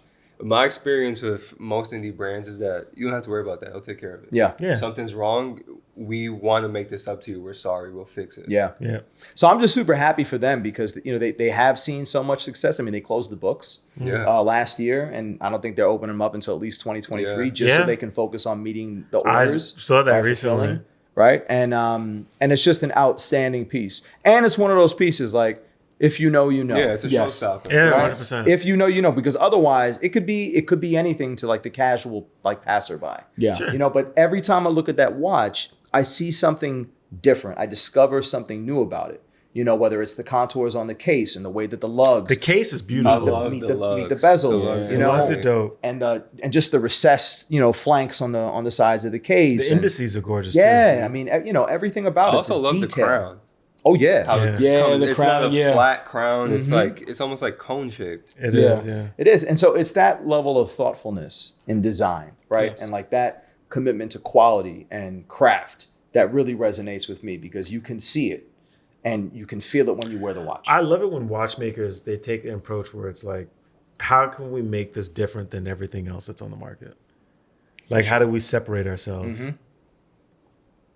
Yeah, this piece is gorgeous. Thank you. I mean, and again, straps fucking The strap's fire. fire. The strap is Yeah. awesome. The strap The is strap is awesome. fire. Yeah. The texture, you know, when you feel it, even when you look at it, the fact that like, you know, Buffalo, I'm like, man, Buffalo feels this soft. Yeah, It's Yeah. very supple. Yeah. Well, I actually have five straps from OEM straps from them. All Yeah. Buffalo. So one is Buffalo. Well, I think I've got two Buffalo. I've got two of the Python. Yeah. The Python the straps are super Python. dope, but they're not as durable. I have a friend who So actually I don't has wear that so the often. turquoise dial Principia. Yeah. He has the matching Python. Yeah. And it's frayed a lot. Yeah. Yeah, I so- was gonna say because it's like real, It's super- real it's- flaky, yeah. Yes. kind of Super like. flaky. Yeah, so it's I almost like salmon skin strap. I stopped. Yeah. Yeah, exactly. Yeah. So I kind of like I'm giving it a break. You Yeah. know, because I don't want to wear that thing to death. But it's not quite as resilient. But the Buffalo, you know, I think That is thing's bulletproof. bulletproof. Yeah, for sure. Absolutely. Yeah. All right, and then we got the last one here. Yeah. Bulgari. Bulgari. Yeah. One of my favorites. One of my favorite designs. Yes. Right. It's very pretty. This is the Octo Finissimo S. So it has the 100-meter water resistance, the screw down crown. This particular one is the vertically brushed stainless steel dial, I love which looking came at out last year. the case backs on these. And Yeah, you know, the Octo Finissimo is a piece that I loved from the moment it debuted, but I didn't love the way it looked on my wrist. You know, it felt in like the full titanium. It was more muted, and it was even thinner. This is about 1 millimeter thicker than the standard Octo, because that's where you get that extra water resistance from. And so when I put this on, I purchased this while I was on vacation in Curacao last year, and I walked into an AD, and it caught my eye. The dial caught my eye because I'm a sucker for monochromatic. You mentioned that earlier. Yeah, and I love it. I Almost love looks brushing. like your Breitling, but like I don't want to say fancier, but It's a different expression of the same aesthetic, right? And once I put it on, it's crazy what a millimeter of thickness can do when it comes to presence on your wrist. And it felt more substantial, and the finishing, right? This is the satin polish, like it really makes that design sing. It does. It plays with light. It does. In a very It's nice way. It's so very similar dynamic. to like a Royal Oak. It's so dynamic, and I really do think that in time people will look back on this as one of the great designs. Yes. I think that this is going to be viewed as an iconic design at some point in the future. Yes. It's got a micro rotor. Yeah, That's that's a platinum micro rotor. That's a manufacturer movement. At the price point, you're getting so much. Yes. And I really do have a lot of respect for Bulgari because they have invested a lot, in their watchmaking, to produce pieces that transcend like jewelry or fashion accessory status. Because right? at first they were kind of seen in that realm as like a fashion watch. Well, there's a trend happening now with a lot of these companies, like a Bulgari, Cartier, Cartier, that are known for like being like almost kind of like jewelry / high fashion watches. Even Van Cleef that are like making like they're like serious about watchmaking right now. Absolutely. Yeah, I'll give Bulgari some credit though, because obviously we know a lot of these high-end jewelry companies have been making watches for a while. But Bulgari, I mean, the Serpentine's been out forever. Yes. And it's kind of in that realm of like a jewelry / fashion watch, but it gets a lot of respect. Yeah. And I think when they dropped the Octo line, I think that's when people were like, all right, like, They're like, whoa. They're like, this is a legitimate watchmaking brand. Absolutely. Yeah. And look, I think when you look at the Bulgaris and the Cartiers and the Piagets of the world, right? Like, they make jewelry. Yes. You know, and so their pieces are going to reflect a lot of those sensibilities from a design standpoint. And they're beautiful, right, in that regard. And I think that's a good thing. I think it's great. Right? Because they're so design forward. Yep. And I think that's really healthy, you know, for the watch industry, for, you know, the function to follow the form, which is what you see, I think, in a piece like this. Oh, for sure. 100%. What did you think about Watches and Wonders this year? Watches and Wonders, man, was really cool. Other than wishing that I was there. Sure, yeah, same. I wish I was there to take part of all the fondue. I stayed up. Listen, fingers crossed. We'll be there next year. I love fondue.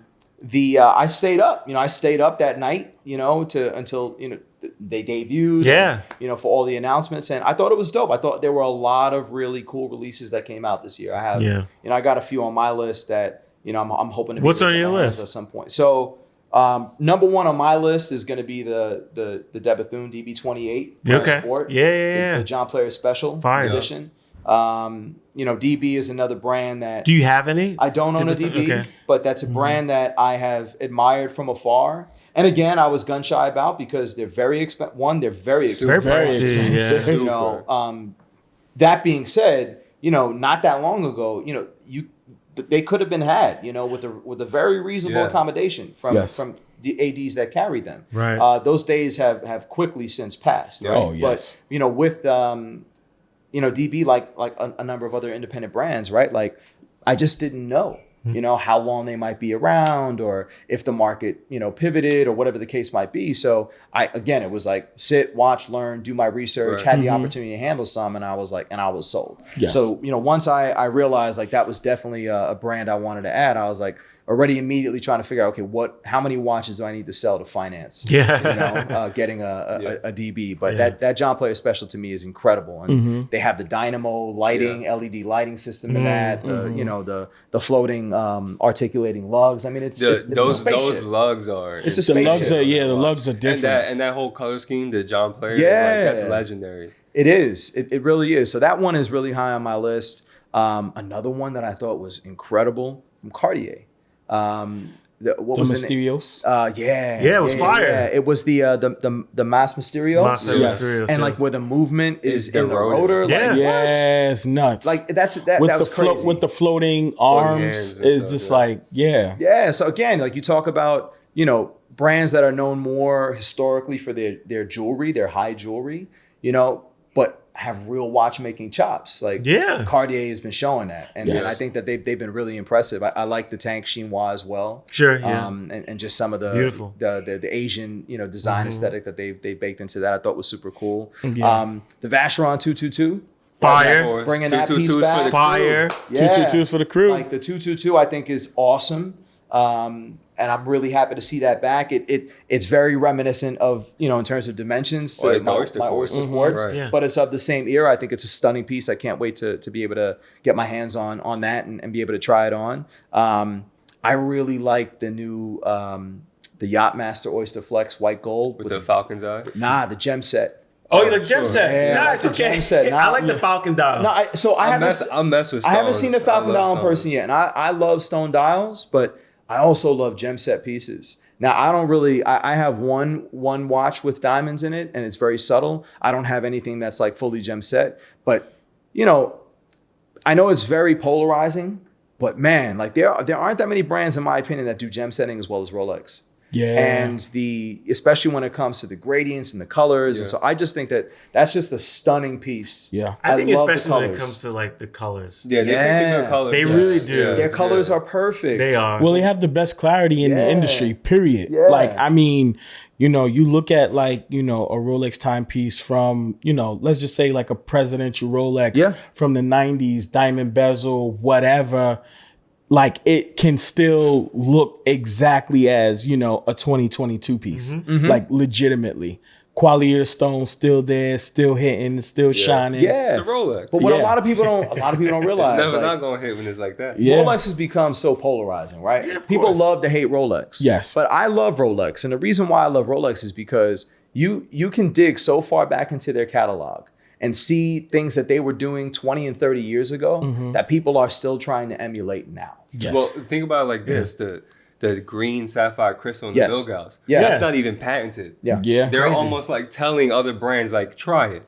Yeah. Can't even do it. No one has. Can't do Yeah, it. and so they've been doing rainbow gem setting for 30 plus years. Yeah. Before the rose gold Before- popped off a couple of years ago, they were before doing the white gold. the Rainbow Daytona, they had already had Rainbow Day Days. They had a Rainbow Oyster Quartz. Yeah. I think it's a reference 19038, which is like my personal grade. Rainbow oyster. A Rainbow Quartz. Oyster Quartz. Yes. Wow. Yeah. You know, and that's like That's a flex. it is like it's next level. But you know, it's shit like that makes me love Rolex. And then I think that, you know, another piece I really loved was the Oris Pro Pilot. Oh, yes. Yeah, the Pro Sam is my Pilot, favorite. the Caliber X. I had a chance to try one on at an event that Oris did with Red Bar last week, and I was so impressed. What color do good. you like the most? Well, I mean, I love the salmon. Salmon's I think my it's the go-to. best. But all of the dials I think are executed beautifully. For me, Yeah. the salmon just pops. Yeah. Yes. And that 39 millimeters, It's perfect. It's perfect. Well, it's just fun. It's funny too because like Oris does these things sometimes where I'm like, if you were like to just read about it, it's like it doesn't make any it doesn't make sense. any sense. Yeah, Like, what are you exactly. gonna Well, release that, like a the enamel or titanium something watch wrong. with a pink dial? Like, sure, whatever. And then you see it and you're like, Yeah. I get it. But it's so well executed. It's very Yeah. good. And What's dope about it too is that the pink is like super matte. Yeah. Yes. Yeah. And which matches like the subdued, like 100%. like, tone of the titanium. To Titan, right? yeah. And It's so nice. just, I mean, I think they Very well they hit executed. it out of the park. They hit did. it out of the park with that. Yeah. It's nice. I love that piece. And that will likely be my first Oris because I've yet to own an Oris. Oh, nice. Yeah. Yeah, you got to get Yeah. one. You got to get one. Now, I just wish they would do a skeleton in 39 millimeter. I think that Yeah, because the Pro Yeah. Pilot X is Yeah, fire. the profile and it's dope. It's a little It's just chunky. I think It's it's a a chunky too, boy. a little too small for me. Yeah. But I would love to see that executed in The small movement's size. fire too. Yeah. Power reserve, Come is on, great. 10 days. 10 days, yeah, it's 10 days nuts. for 10-day power reserve on the titanium skeletonized watch. Yeah. It's Again, $7 value grand. for your dollar. You It's like $7 a for serious $7 watch. It's tough. Yeah. It's tough to beat Oris on. I value mean, for Oris is like value. Yeah, they're Yeah. putting some heat out, but they're also giving you a lot of watch. absolutely, and they're great people. Yes. That's the other thing too. It's like when you get into that circle where you start, which is not very difficult to get because they're very hands on with their clients. They hire incredible people. They have their own culture, and they're real. They're real. Continuing on, this is a question that we like to ask. It's not an easy question. No one likes this question. Actually, it's probably one of the most unpopular questions.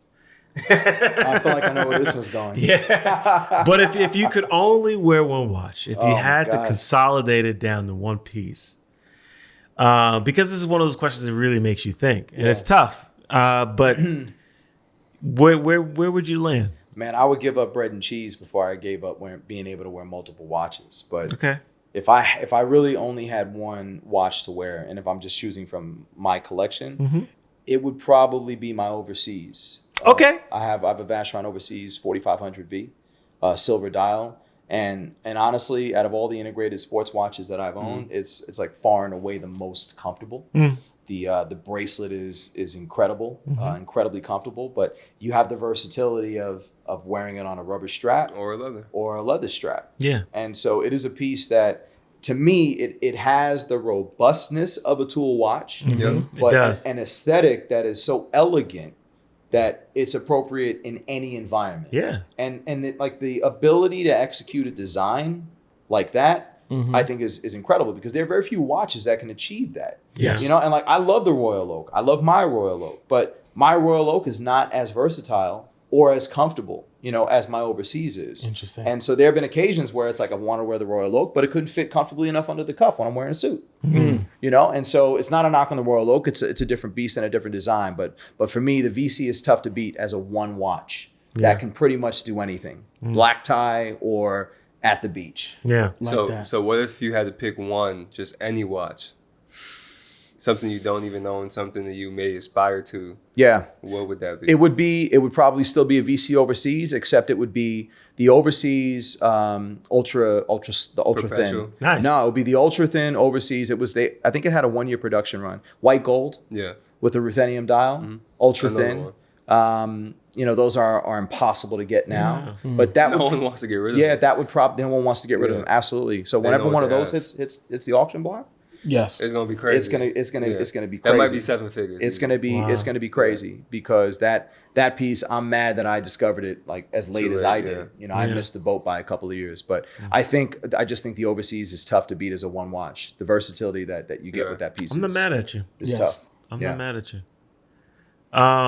So Rashawn's favorite part of the show. My favorite part of the show. And I actually enjoy this.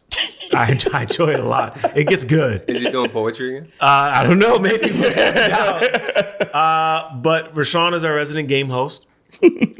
And he comes up with some pretty fun games. They're very entertaining. But he's got a game for you. This one is called Name that tune. Name That Tune. Name that tune. Okay. So let's get busy. Lead it off, my man. Before we kind of get into it, because we were putting the episode together, and of course, like I asked Jason, I was like, hey, like, what other outside, interests do you have? Like, what do you do outside? What do you collect? Like, whatever. Just give me something. And he gave me like an array of things. But he was like, I actually record music. I was like, I rocks with that. So I was like, let's do something fun. Name that tune. I have 4 songs. And of course, us being like New York City guys, it's like, how could we not do like hip hop lyric like references? Sure. So we got 4 songs. These ones, because I couldn't find anything that wasn't outside of Rolly, Rolly, Rolly. So I was like, let's try to find something that's kind of like relevant and cool. Yeah.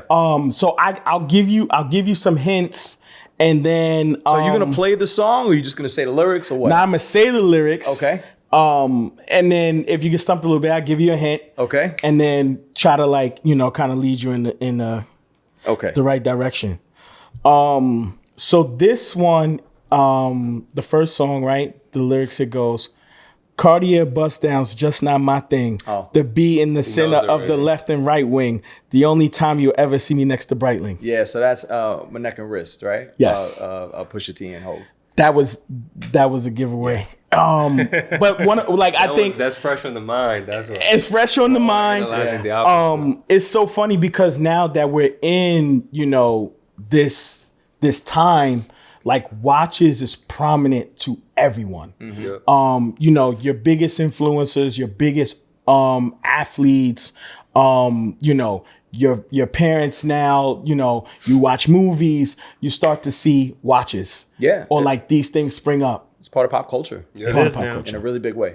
Yeah. What's cool too is that the 2 guys on that song, Jay and Pusha, it's been relevant to them forever. Forever. Like Pusha T named an album Daytona. It's his favorite watch. Yes. Hov was wearing Richard Mille in the early 2000s. Early 2000s. Yes, Right. 2003. He was saying wearing- one Yeah, of that's the year that they launched. It was That's what I'm saying, like- RM1. Yes. Literally the year RM Yeah. launched. He had So one. a lot of people don't, a lot of people will hate that don't understand, but like he is a watch guy. He's Oh, a very he's serious the- watch he's a collector. serious- One of the best watch collectors serious Absolutely. enthusiast. today. Serious, knows his stuff. Yeah. Absolutely. He's one of the biggest flexes, period. Listen, when We'll get him on the show. when, one when day. you have Hey, we'll get him on the show one you day. can open your watch box and pull out a 7-figure watch for every day of the week. Yeah, that's a pretty big flex. Yes. I wanted to add some diversity, so we threw a shot at Cartier and Breitling. This one here is Audemars on my wrist, bust down. We popping bottles like we scored the winning touchdown. That's Meek Mill. Pretty good. Yeah, right. Before we started, he was like, "I don't know if I'm gonna get it." Is that Dreams and Nightmares? No, that's I'm a boss. Oh, I'm a boss. That's right. Yeah. Yes. Yeah. Very close to Dreams and Nightmare. Yeah. Because he's enough. Meek is like rolly. Talking about flipping RMs in the verse. You gotta chill, boy. Oh yeah, right. Third song comes. This is I'm gonna give you a hint first because this is a new guy, but he's like a part of the new old school. And I might even give you too much, but this cat is official. So let me go on. So came from high risk hazards, Pyrex glasses, a long way from the Prezi, from the Timex Classic. I'm gonna need a hint. Okay, so this artist is a New York guy, but not from New York City. A New York guy but not from New York City. Yes. So is that? I'm thinking Griselda. There you go. Is that Benny the Butcher? Yes, sir. Wow. Yeah, look. Yeah. I mean, Buffalo. Yeah. Buffalo. Yeah. Shout out to Buffalo. No, I'm a heavy hip hop head. So there we go. yeah. All right, so then you're not so bad. Nah, but I get 3 right now. I could have put like Little Uzi. Well, I'm in a room with other New Yorkers, so I'm lucky. go. I'm lucky. Yeah. What's the last one? That's the thing. We have like that shared interest. Yeah. Okay, last song. New Watch Alert. Hugh Blows or the Big Face Rolly. I got two of those. Yeah. There you go. Yeah, that's how. hope. Yeah.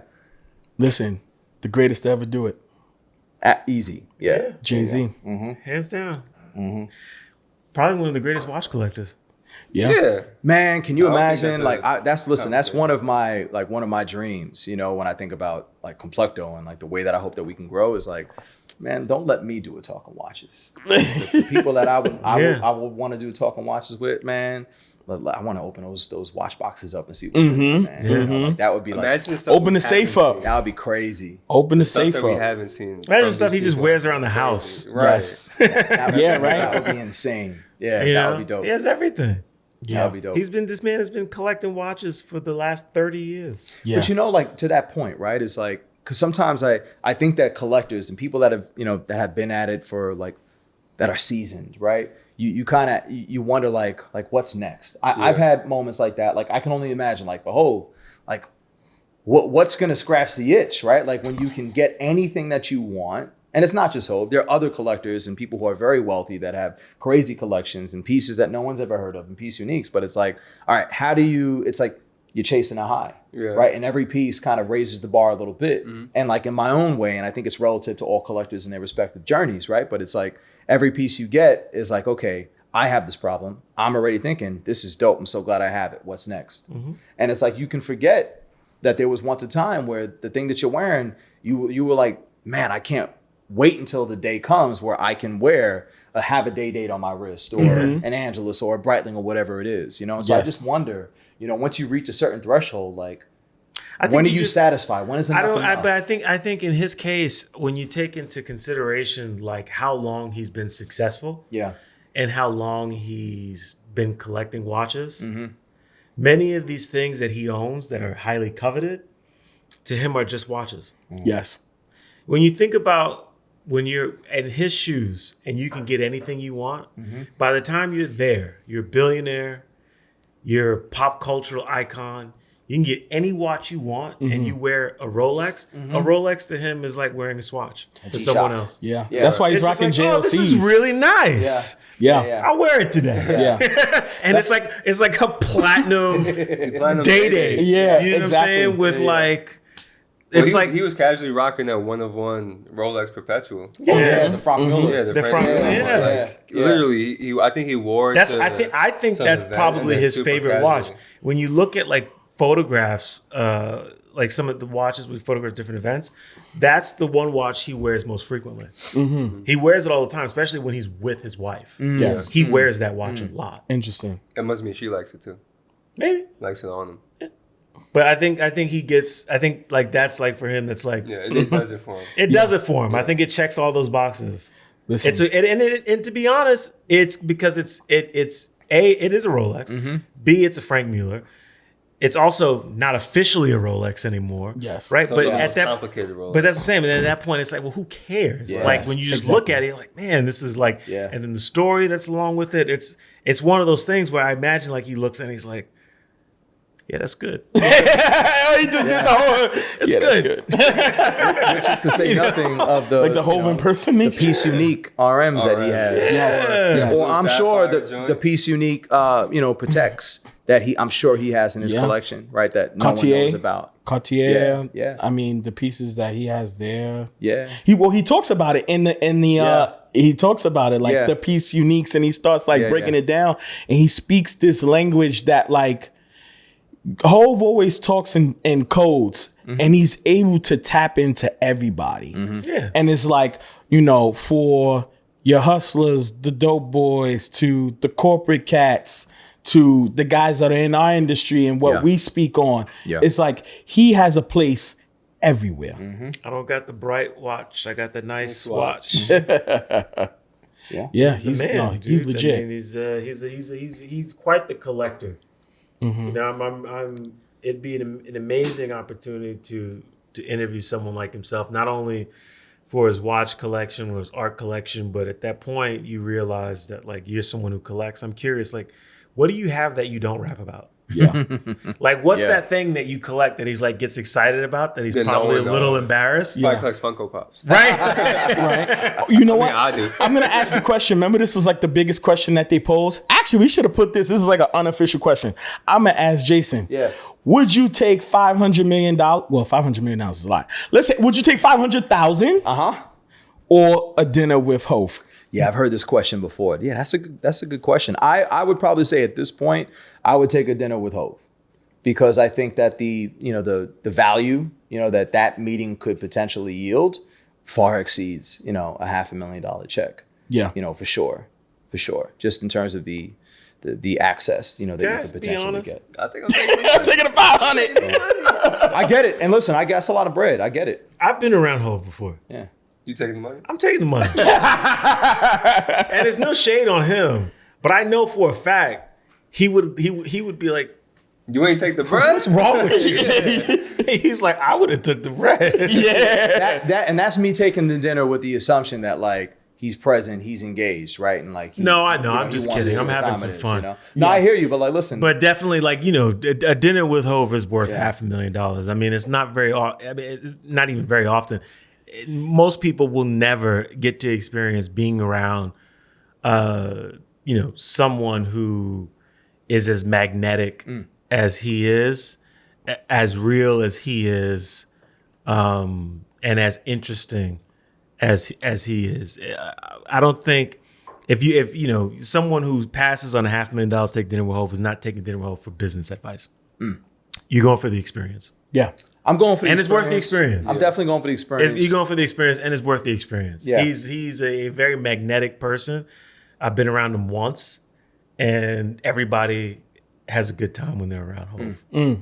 Now, that being said, if you put a briefcase with $500,000 on the table in front of me right now, it might be a little more difficult for me to. You'd be thinking about that. To look the other way. Overseas. I'll be thinking about the next few years of funding for Complecto. That's what I'll be thinking about. There you go. 100%. That's how you do it. Yeah. Well, this has been awesome. This has been dope. I appreciate you guys very much. Man, we appreciate you. Thank you for being so honest too. Well, honest and real, and from the moment we met, and it's funny because we connected via Instagram, and we met up at the place where Wrist Check Pod kind of all happened. It happened at Finelli's in Soho, and it was a rainy day. I think it was pouring that day. It was. You ventured out in bad traffic to sit down and have mozzarella sticks and French fries with us, and we talked about the event, and one of the great things is when like minds come together and they set out to accomplish a mission and a goal, and it happens. And to have spent that evening with you talking about what you had planned and to watch you put that plan into motion was a sight to see.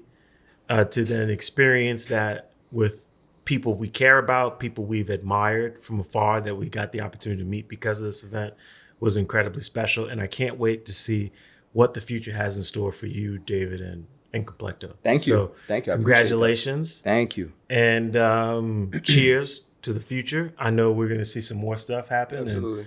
And I'm happy to be part of it in whatever way we can support and aid one another. Absolutely. Likewise. I appreciate your support the platform that you guys have created to give people an opportunity, to give folks a voice. Thank you. I think that we're working towards, so many of the same, shared goals. 100%. Right. And so we're here, brother. it takes an army, Yes. to move the needle the way that we want to move it. So I'm grateful to have, you all on a journey. Yes. Respect. Yes. This was the 23rd episode of Rich Check Pod. Yes. With our friend Jason. Hey. You can find Jason at Rishad NYC. Rishad NYC. Yep, that's the personal Instagram. And then there's also Complecto. Yes, sir. And you know where to find us on IG. We are at Rich Check Pod. We're on Google Podcasts, Apple Podcasts. We're on TikTok. We're also on YouTube, where you can watch our episodes. We're also on Spotify, video and audio. So you can listen to it, watch it, the whole nine. And we'll see you next week. Peace. Deuces.